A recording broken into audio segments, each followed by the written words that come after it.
on tour, in whichever far-flung corner of the world he found himself, he would make sure that a lifeline kept him tethered back to Watford.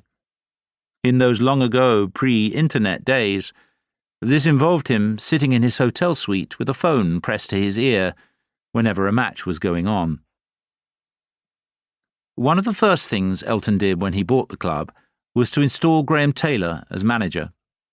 Roughly the same age as Elton, in his early 30s, with jug ears, neatly parted hair, and no interest whatsoever in rock music, Graham was Elton's polar opposite, a man as traditional as Elton was unconventional.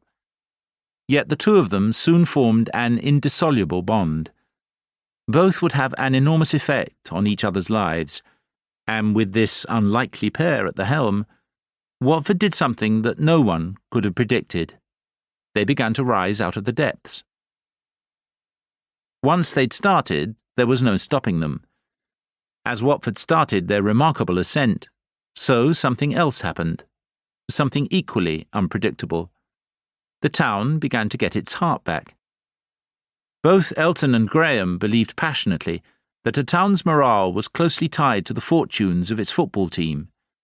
If the team did badly, everyone drifted about in a gloomy haze, but if it did well, their mood was transformed.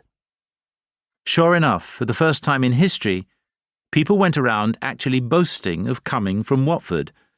In the past, they tended to look shifty and hurriedly change the subject. Not so long ago, American audiences were unlikely to thrill to the drama of a lowly English football club battling insurmountable odds. But all that too has changed.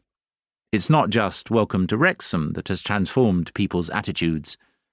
Before Ryan Reynolds and Rob McElhenney had their own wacky idea of buying non-league Wrexham, Jason Sudeikis, the former Saturday Night Live comedian, had pitched an idea to Apple TV, which must have seemed just as eccentric. A comedy-drama series about an American football coach being taken on by another lowly British club, the fictional AFC Richmond. But Sudeikis too would soon prove the doubters wrong. The first series of Ted Lasso, which debuted during the pandemic in 2020, was nominated for 20 Emmys. It won 8, and became the most-watched series on Apple TV. So influential was it that President Biden invited the cast to the White House to promote mental health and well-being.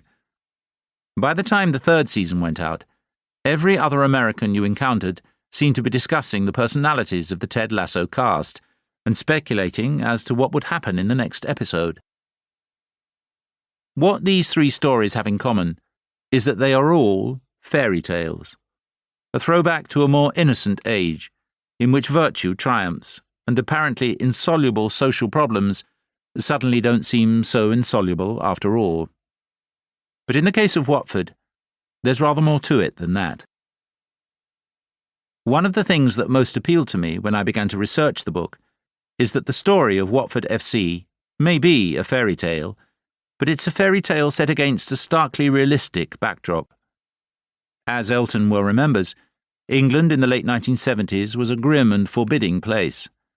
For a start, racism was endemic. Unusually, Watford had 2 black players. Back then, there were very few black football players in the UK. Both of them were regularly subjected to racist taunts from opposition fans, often accompanied by monkey noises and volleys of bananas. It was also an extremely brutal place, with football matches being particular crucibles of violence. In a bid to keep rival fans from tearing one another to pieces, a number of clubs, although never Watford, put them into what amounted to enormous cages, where they would snarl and rage and bay for blood. And if all this wasn't bad enough, homophobia was rife. Not only was Elton a pop star, he was a gay pop star. As a result, he too was on the receiving end of all manner of chants to do with his sexual predilections, something he tolerated with remarkable good humour. While this is a story about football, I hope that it's a story that goes far beyond football. In essence, it's a story about finding hope in the most unlikely places, and that, surely, is something that anyone can relate to. After all, there is no shortage of Watfords in the US, small towns that seem somehow to...